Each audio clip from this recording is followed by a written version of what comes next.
Hi, this is Eric at Frog Valley Tropical Fruit Farm, and you're watching Florida Natural Farming, where we grow rare tropical fruit trees naturally. We rely on rain for water and our miniature Zebus for fertility. Anyway, today I'm going to talk about citrus. Hasn't really been the most popular videos, but we grow 10 different types of citrus. And I had decided I'd make a citrus video today, and then I got an email from somebody from South Carolina wanting to know if we ship our oranges. We don't have any oranges that produce, and in Florida you can't really ship anything unless, citrus-wise, unless it's been like sprayed and decontaminated, and I refuse to do that. And so I don't sell citrus. I don't really know why. I'm planting hundreds and hundreds of seeds, or thousands at this point, but I just can't stop myself. And they're probably the easiest tree to grow here in Indian River County. But I'm here right now at my aroids. I think possibly I'll do an aroid video tomorrow or in 2 days. Those haven't really been the most popular, though the spiritus sancti is the most searched term, so I'll do that. I'll show the spiritus sancti today. This is Philodendron patriciae. This is a very hard one to grow, but it grows very easily in the ground, and the leaves get like exceptionally long and narrow. And I put it in the ground, and it just started taking off. It's growing next to this Philodendron maximum in the ground, and all these other philodendrons. This is gigas, this is this is Melanochrysum. No, it's not yeah, it's Melanochrysum. I was thinking it was something else. But they do well.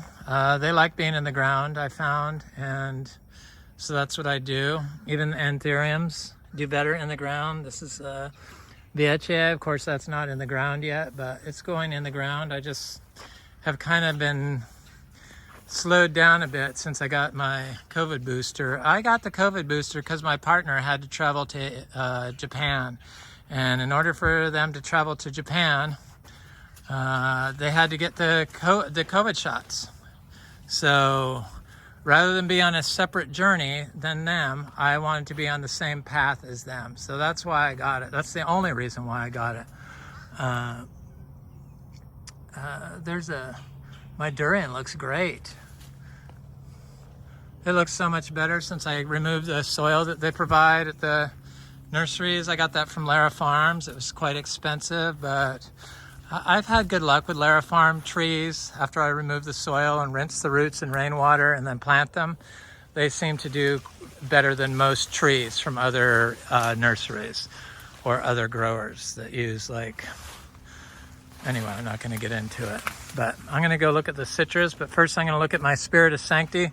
Now this spiritus sancti is a seed-grown philodendron. And sure, the leaves look a little like damaged, but it's out here in the rain. It's been raining nonstop, but the new leaves look great. And it seems to just keep putting out new growth after new growth after new growth. And realistically, I should move this to a better spot. Like, I know I can find a better spot for it, but it seems to do okay here, and I don't want to keep moving it around. So next to it, I have this is a pomelo seedling. So we grow 10 different types of seed-grown citrus. Pomelo, our Micco Lemon, which is a hybrid lemon of our own making, a Ponderosa Lemon, a Kafir Lime, a finger lime, a Kumquat, blood orange, a sweet orange, a tangerine, and who else am I forgetting? Somebody. Oh, key lime. 10 different types. The pomelo looks great. Citrus likes to be planted in shade, period. University of Florida's recommendations are just, I'm not even going to get into it, but nutrient pollution is the major problem affecting Florida's natural resources like water and sea life and coral, and it's caused from the agriculture industry, the citrus mainly. And I did a study on, not a study, but I looked up to see what type of pesticides were in the water near citrus groves. So in Citrus Ridge, they did a study on 7 lakes they found that are surrounded by citrus. And they found 20 different pesticides in the lake. 10 of them were in amounts exceeding safe levels. So those pesticides, most of them were herbicides. You know, glyphosate not the only herbicide they use. You know, they just switch it up, because once people get wise to glyphosate, then they just switch to something else. They just change the formula. It's just as toxic and just as dangerous, but that's what they do. It's just really sad and disgusting. But yeah, 20 different types of pesticides in Swim Lake and some other lakes around Lake Wales and stuff. I'll do a link to the study. I'm not going to get into all the pollution and runoff, but they really haven't done any studies on the combined effects of these pesticides and nitrogen mixed together on human health. It's not really studied. Europe has done a little bit. I'll do some links of stuff I have found. This is one of our Micco Lemons right here. Maybe it's not. This looks like something else. Anyway, I don't know. It's something, but it's a seed-grown citrus. I passed up some citrus over here I should look at, because I have them all over. I've probably planted 1,000 citrus seeds this year alone. I direct sowed most of them this year. So this is a sweet orange right here. That's what it looks like. It looks like a little sweet orange tree. And then there's another one over here. When they're in sun, they start looking horrible and they get leaf minor. This one's in a little bit more sun. This is a blood orange. But you can obviously see there is no greening on it. It's totally healthy, other than the leaf minor, which is this stuff, which really doesn't bother me. And for some reason, those black swallowtail butterflies, they don't affect our citrus. So, and I love those butterflies, so I would never think of poisoning them.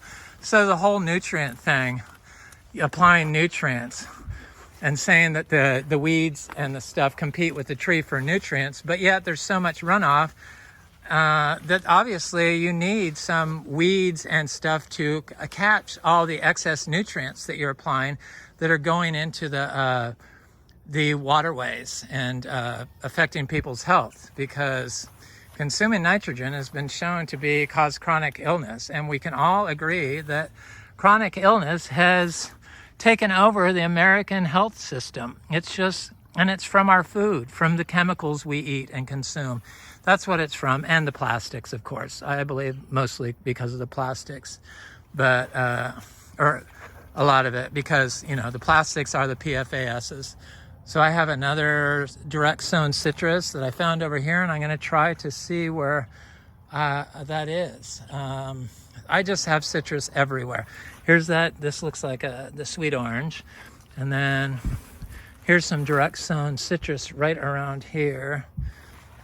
I want to be able to see them, but it's really hard. Where are you, little citrus? Oh, here they are. There they are. See, those were direct sowed Micco Lemons, totally different than this right here. These are our Micco Lemons.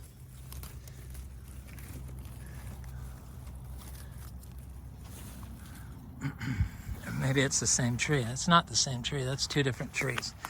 Anyway, you get the gist of it.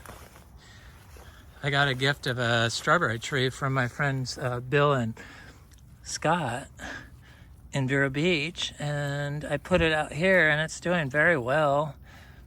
I had bought some from somebody else before, and they all died, but this one seems to be doing quite well. So the citrus. Oh, here's one right here. So bigger. This is one of our Micco Lemons. We don't get greening on our fruit trees. I really don't understand why they can't see that when you apply nitrogen, it weakens the plant's tissue. When you mow the grass and remove all the stuff from around the tree, that it acidifies the soil. And then when you add the nitrogen, it just makes the plant very weak because the pH is wrong in the soil. So then they add calcium and all this other stuff that further weakens the plant. And you have a chemically dependent plant. So you've developed a tree around products that only lives 15 years, which should live to be 100. I'm sure our trees are going to live to be 100. This is a Garcinia dulcis. Okay, citrus. Here's a Kafir Lime. No greening. I had one tree that I'm pretty sure got greening. I'm going to go over to it. But I'm first going to look at, I see a citrus in here. Maybe I could go look at it. It's right there. That's a Micco Lemon. But I have, they just start popping up. I plant them.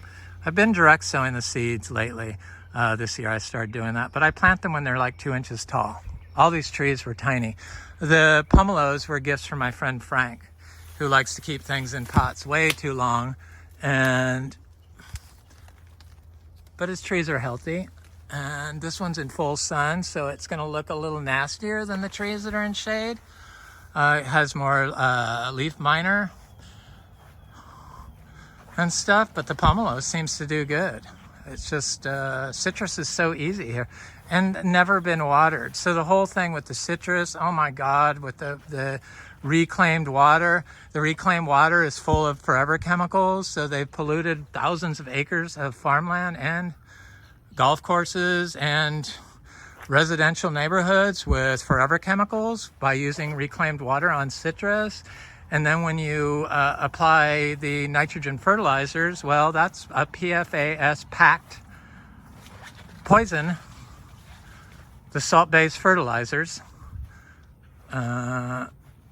PFAS packed poison that you're also polluting your groundwater and your soil and your neighbors, and you're feeding the fruit, which has been known to uptake all these poisons, and feeding it to the masses, which is causing chronic disease.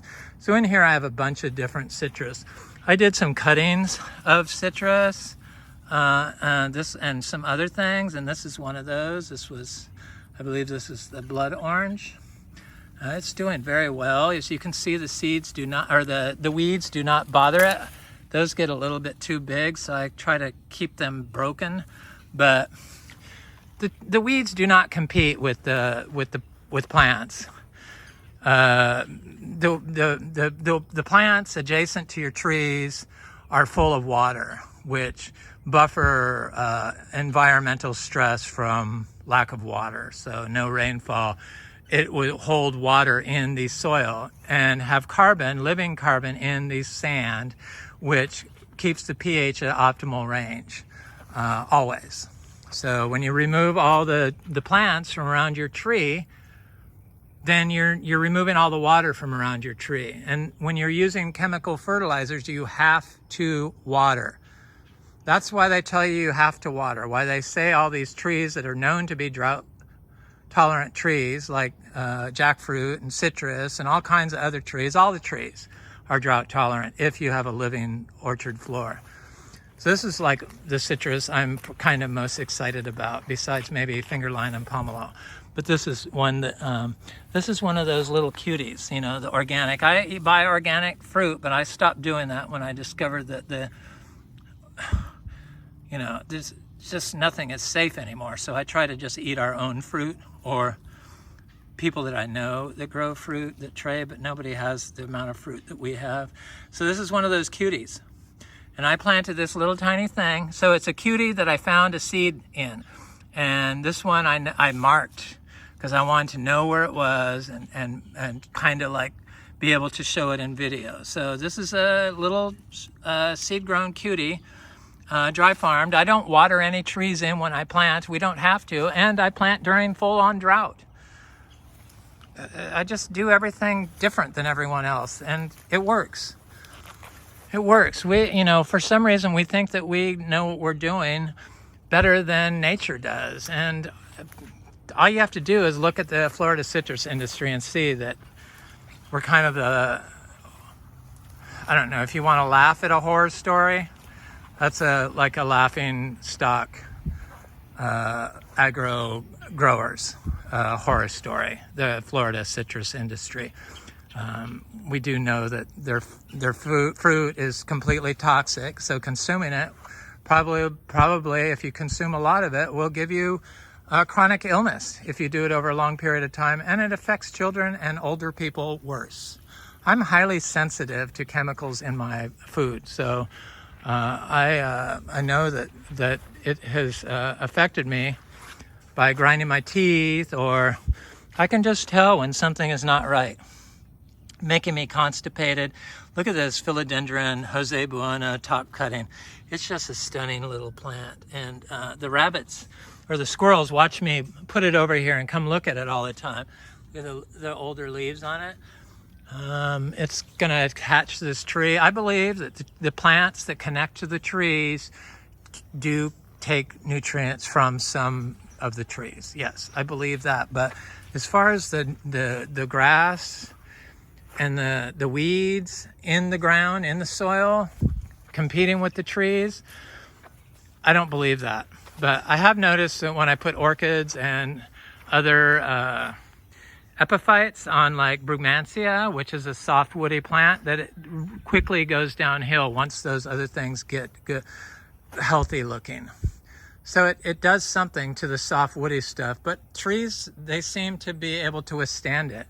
And that is an Inga spectabilis, a big one, seed grown, that's getting ready to, it's got flower buds all over it for the first time. So I'm hoping I'm going to get some flower buds. This is a big Inga fuilii ice cream bean.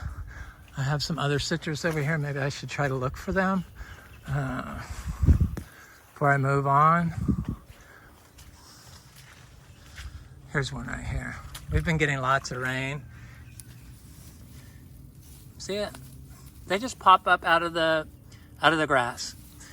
They don't very rarely get affected by so we have standing water right here because this is the path, the mowed path. So it only is where it's mowed, where the wheels are mostly. And it's like an inch deep maximum there. It rained heavily last night. It's been raining nonstop here.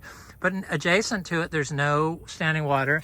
There's no standing water. It's just in certain spots on the mowed path. Mowing causes compaction. So to include that in an agro system program as part of your farm plan really is detrimental to your success. So this is the tree that I believe got greening. And the entire thing was like this, covered in leaves, and then it lost all its leaves. These are the old leaves. But since then, it put out all these new leaves, like a year later. I thought it was gonna die. I gave it a bunch of manure around it, and then it's got these new leaves, and none of them are looking like they have greening. And this is the only citrus on our entire property, and it's right under an oak tree that got greening. So, but it seems like it's falling out of it.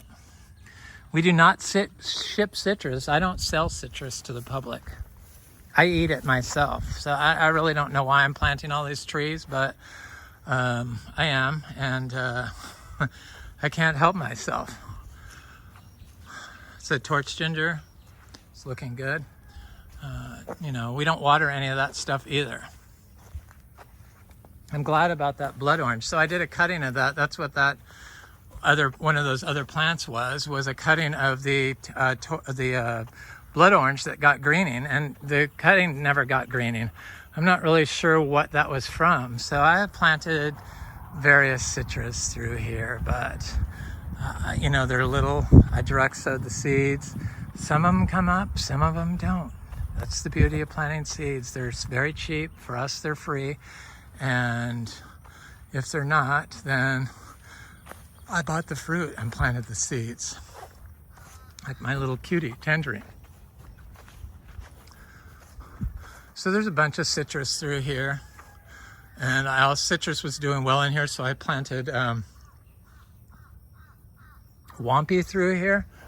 But I'm trying to see if I can see some of the citrus off just on the fly, which is hard. Here's one right here. And this one looks good. It's got leaf minor because it's in the sun, but doesn't have green, never has.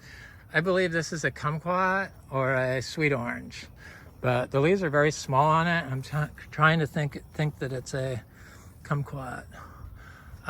Seed grown, so it's getting quite large now. There's another one around here somewhere. Here's one right here. Sweet orange, I believe.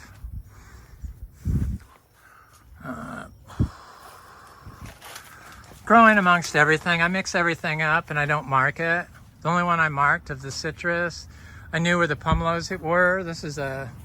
I thought this was kumquat, but look at how healthy this is. This is a shade-grown tree. There are no oak trees near this tree.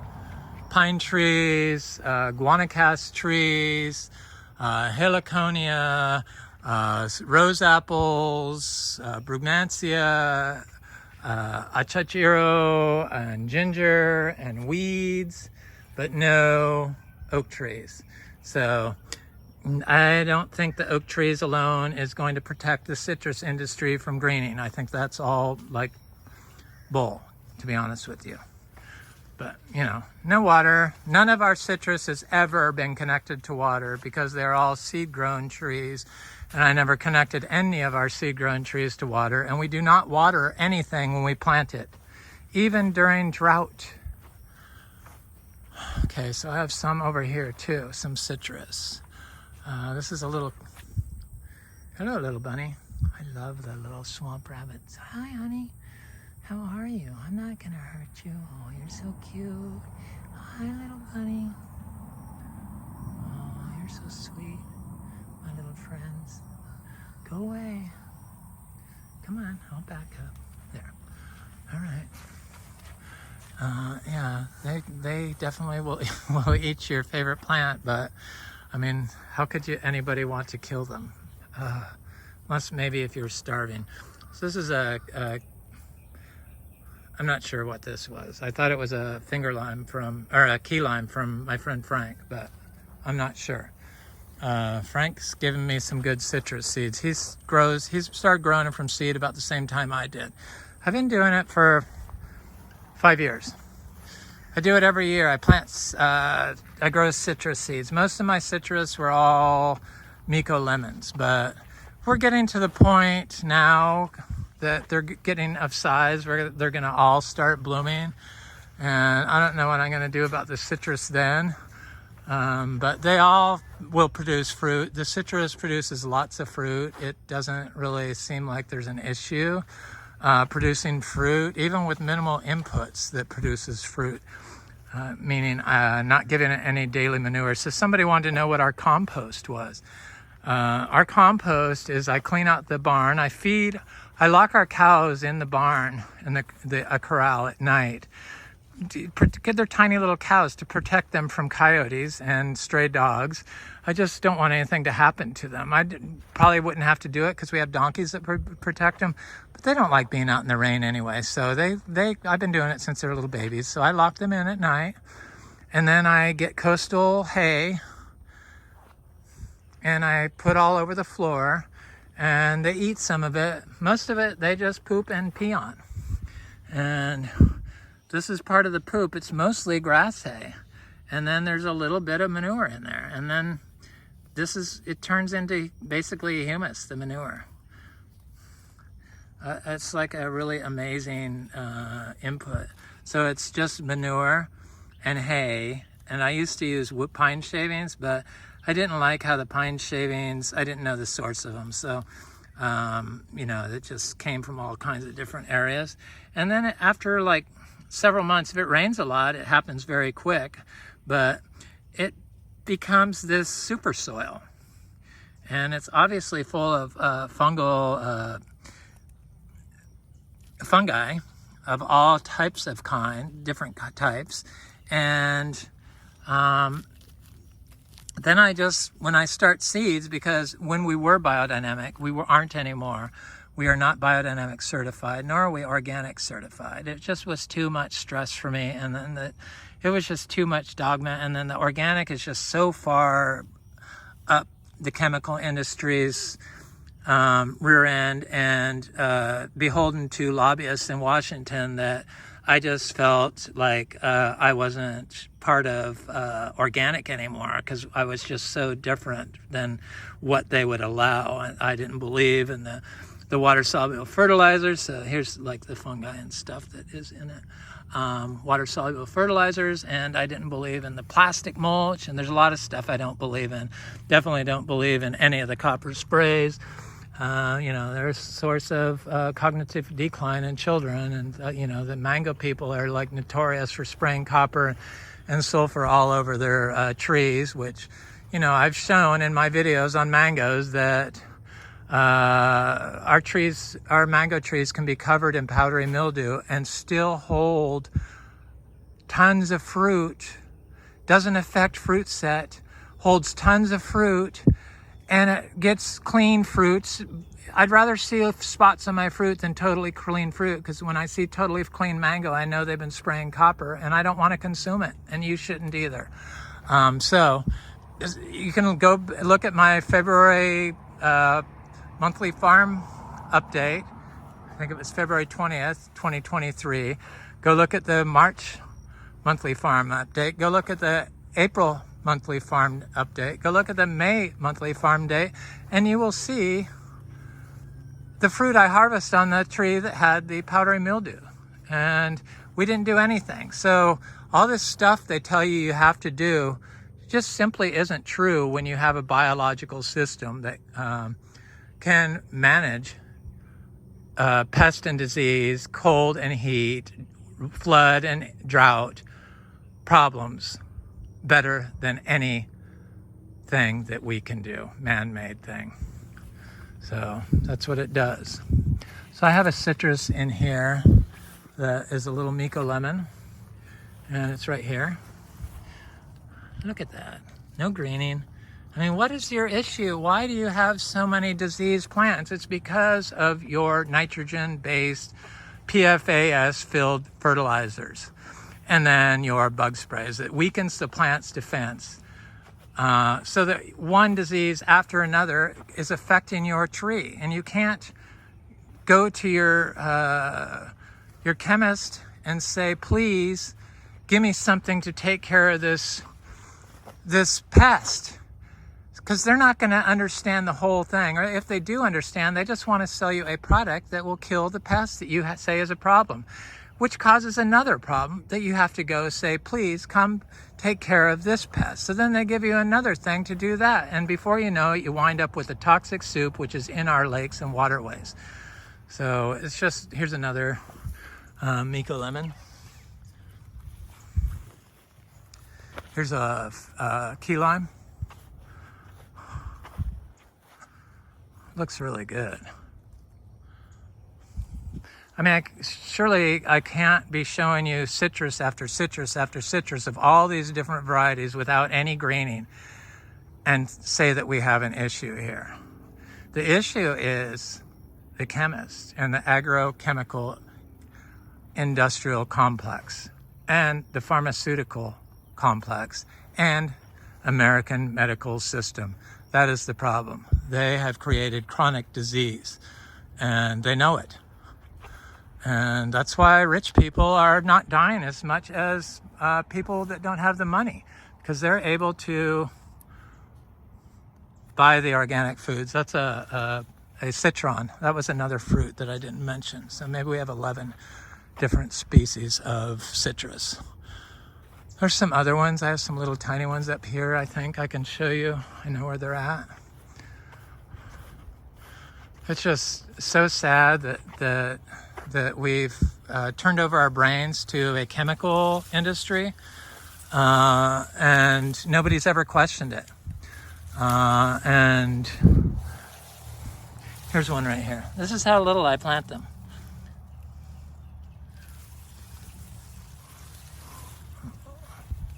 They do fine. I don't know, you turn over your brain, you don't do any thinking, and then they get mad if you say that it's being toxic or it's like toxic to you, and then they get all pissed off. People get pissed off if you challenge their long-held beliefs.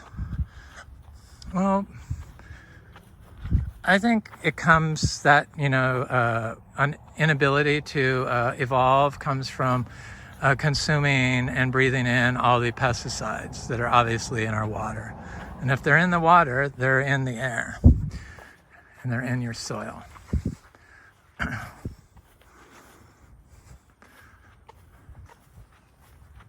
See, our compost, back to the compost, because I don't think I finished. So I wait until it's completely broken down and there's like plants growing over it. And then I scrape the plants off and I get the soil. And I don't do huge giant mounds of compost. I do lots of little tiny mounds. Here's one right here, and I try to put them adjacent to my trees. So I'm gonna go look at some fruiting. We focus on the fungi in the soil. So a low nitrogen input that we get from the miniature Zebu. Hi, Roamy. He's a little boy. Oh, he's so precious. Oh, he's so sweet. He's getting a big hump. Handsome little fella. Somebody wanted to know how much the miniature Zebus are. Well, I have show quality miniature Zebus that I got from a gentleman who's an outstanding human called Rick Bogle at Bogle Farms Miniature Longhorn and Zebu. And he's in Sanford, Florida. And I mean, the guy always has a smile. Every picture I ever saw on him, I was like, why does this guy look so happy? You could just feel his energy just looking at his picture. And it's because of the miniature Zebu, for sure. They're just amazing beings. They are so amazing. That guava is getting like really nice. That's an Indian red guava, I guess. I could see the red on it, the stem. So let me get over to the citrus. I did put a bunch of citrus seeds in here, but it could be 2 years before I see any popping up. I just keep throwing more and more seeds at it every year. I'm gonna get seeds this year. I'm gonna plant them all. I give my citrus seeds away to people because I want to spread the citrus around, show people how easy it is to grow citrus from seed.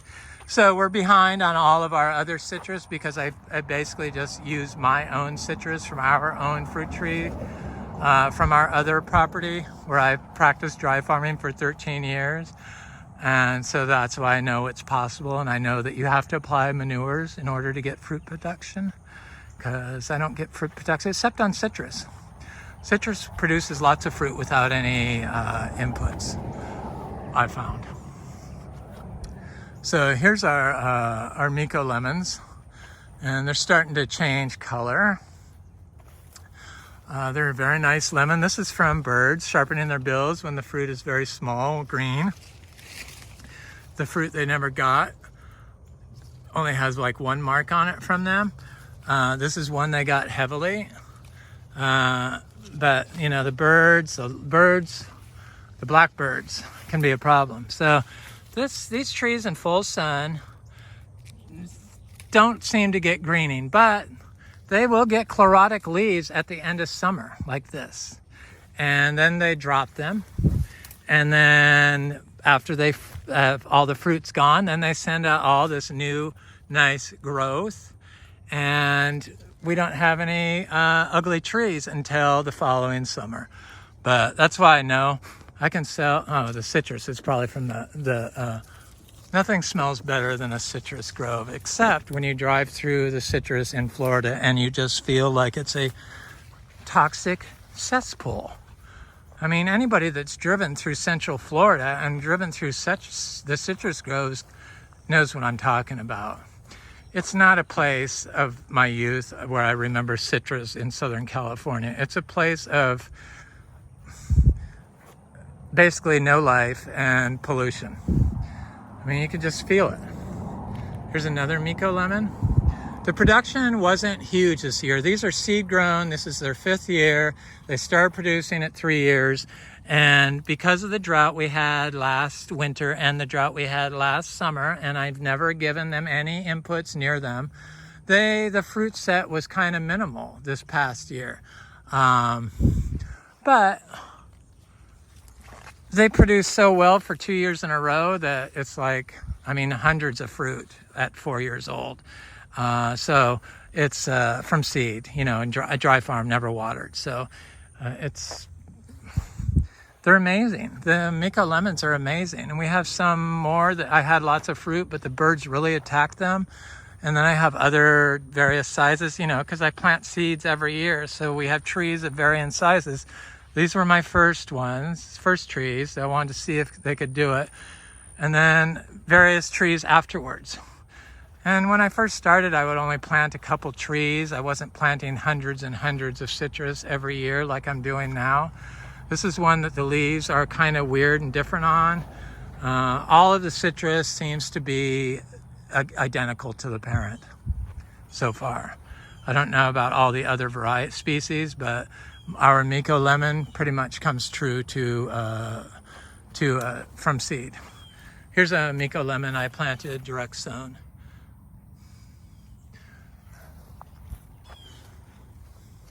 Here's a Micco Lemon. I had to pull a lot of the fruit off these trees that was damaged by the birds. I just didn't want a bunch of damaged fruit. So those produce fruit for the first time this year, but I pulled the fruit off. Here's another Ingus spectabilis. I don't know what I'm going to do a video on next. So we have a guanabana tree that's gotten quite large, and you know, we grow everything exactly alike except for the citra. I see flowers on it. Yay! Hopefully we'll get fruit on this. I grow everything exactly alike except some trees I have given more inputs to, meaning daily manure, our compost. When I put the biodynamic preps in it, it was biodynamic compost. We aren't biodynamic, and I didn't like to buy preps to put in my compost, so I just don't do it. I can't tell a difference, period. I don't think it did anything, to be honest with you. I never noticed anything. I never saw any changes in the compost. They don't teach you how to make compost. I had to unlearn everything. So I had to unlearn everything and figure out how nature makes compost. And it's by small piles that are left undisturbed is how nature does it. And so that's what we do, as close to natural as possible. Anyway, this is Eric at Frog Valley Tropical Fruit Farm, and this is Florida Natural Farming. I hope you enjoyed the video. Please like, share, and subscribe, and try to take care of the planet by cutting down on your nutrients, your fertilizers. There's no need for it. And practice growing citrus from seed. You can get fruit in 4 years. You don't need to water them. You don't need to fertilize them. Well, maybe if you have a lawn and wood chips you do, but when you have a system like this with the orchard floor that's robust and healthy that I've been working on for 8 years, then you definitely don't. Anyway, have an excellent day.